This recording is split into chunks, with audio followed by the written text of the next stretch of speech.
Welcome back. It's Dr. Jen Perboni, better known as DocJenFit, your personal doctor of physical therapy. And I want to take you through some stability work that you can start doing if you do have a disc herniation, you've recently been diagnosed, or you're just feeling a lot of pain around your low back and you suspect it could be disc related. Now, getting a control of our core pressures, how we're breathing with our core can really help to offload some of the initial pressure that we're feeling in that low back area. So we do want to load our spine. We do want to put pressure and tension back into our spine to make it strong and resilient. But at first, it's okay to see, okay, how can I take some pressure off? And so that's what we're going to start to work on right now. So I'm going to lie on my back here. And this first one is called knee fallouts. We're going to kind of focus on using our breath with our pelvic floor, with our transverse abdominals, and with our entire front of the core here to try to take some pressure off your low back. Now, when we breathe in, you want to do kind of a nice good inhale from this low rib cage area. And then as you exhale, you want this low rib cage to kind of come down as you start to exhale without forcing it down or rounding in the spine. So it's not about putting pressure down into the mat. It's not about flattening the spine because that changes my pelvis and that changes the pressure then onto my back even. So I want to take a nice good inhale from that sides of the rib cage. Exhale, slowly dropping that rib cage. And then at the same time, you're thinking of an elevator from that pelvic floor pulling up and in toward that belly button, not maximally, just as softly. So breathing in, breathing out.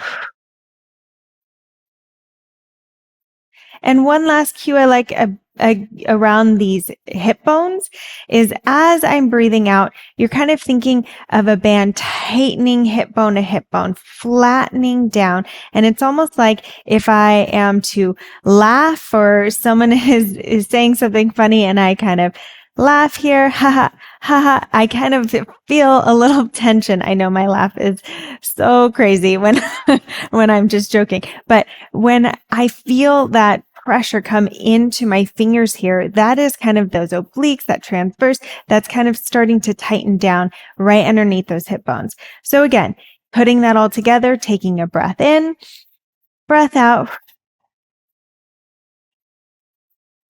And you can see that my back didn't really move. My pelvis certainly didn't move. That's what we want. Again, try that again. Breathe out. Now you should still be able to breathe in this position. Not everything is maximally contracted.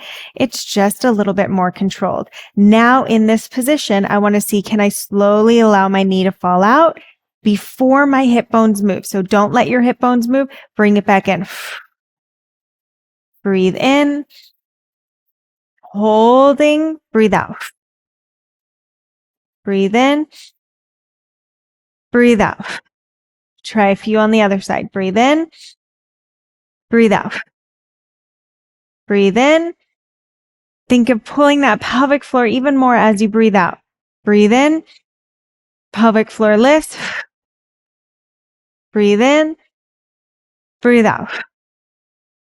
Okay, so that's a good way to just start to practice what's kind of happening around that core area and take that into whether it's before a workout, whether it's before you get out of bed, it could be a good stability work.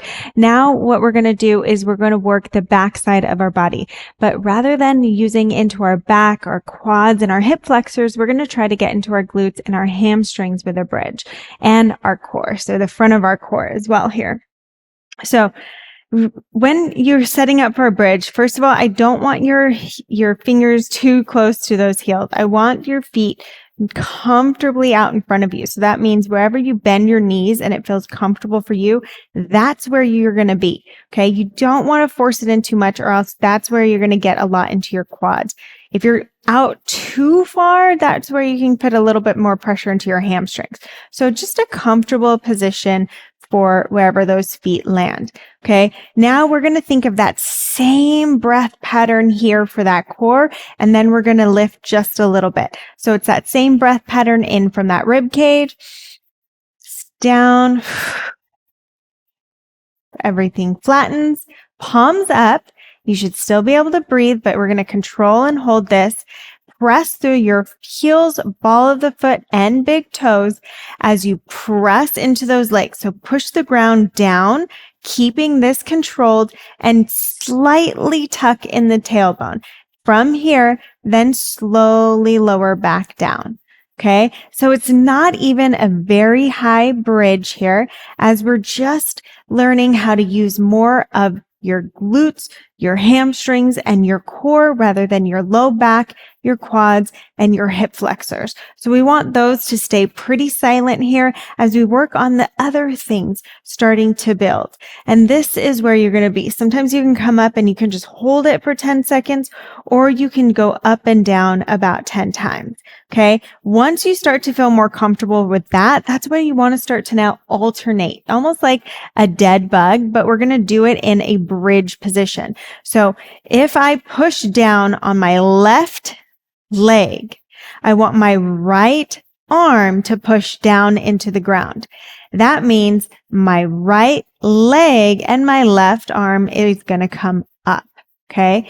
And it's going to be this reciprocal pattern within our body, the same way that we walk. We walk opposite arm, opposite leg. So that's the same thing that we want to do with this bridge. Breathe out and lift opposite. Come down nice and carefully. Breathe out. Opposite lifts. So the core is working, the glutes and the hamstrings, but now I'm starting to repattern in my body again what it feels like to use the glutes and the core just the same way as if I'm walking, as if I'm running, and trying to reduce that pain that we might sense within the brain as I'm up and moving through my day. So this is a really good one to start to program in. But again, you want to get comfortable with those regular bridges prior to going on to something like this. Okay. And this is a great one to add into exercises just throughout the day. The last one we're going to do is getting more comfortable with hinging at your hips. So I have a band here. This is from our Optimal Body Therapy Kit, and we'll drop a little link that you can get if you don't have any resistance bands at home. And I'm just going to hook this around something that's not going to move. So now that I have bands kind of a little more stable here, I'm going to think of, you can kind of rest your feet together, and I want to think of hinging. So the band is going to help so it pulls my body forward as my hips come back. And then I want to think of a little row. So I'm going to engage through my lats. So squeezing through my lats as I squeeze in my glutes and sit up. Okay. So hinging back, allowing that chest to come forward, and then squeeze. When you're squeezing through your glutes, you want to think your glutes are working from pressing away from the ground. They don't just work at the top of a movement. That's going to put too much pressure into your low back. So they start working the moment you start pressing down into the ground, and then you squeeze the shoulder blades back. Already here, I'm not all the way hyperextended because that's not where we want to be. I'm just resting at the top in this nice stacked position. That's going to help to take pressure off of that back. Again, engaging more in my core, my lats, and my glutes. So all of these are helping to reduce that sensitivity around the low back as you're starting to work muscles again, get more into movement, and start to work your body. Know that your body is resilient. The only way that we can really start to reduce pain is if we start to move more. So hopefully those start to get you to feel more comfortable to do things like lifting again and squats and moving around and exercise. Your body has the ability to heal. It just takes time. So work on these in the beginning before you start to feel more comfortable to go back to regular exercise. Don't forget, if you love what you're learning, I have so much more in stock for you. So hit that subscribe button, check out the other videos I've done in the past, and leave any comments of any suggestions that you have for videos in the future. And I can't wait to help you feel incredible and amazing within your body.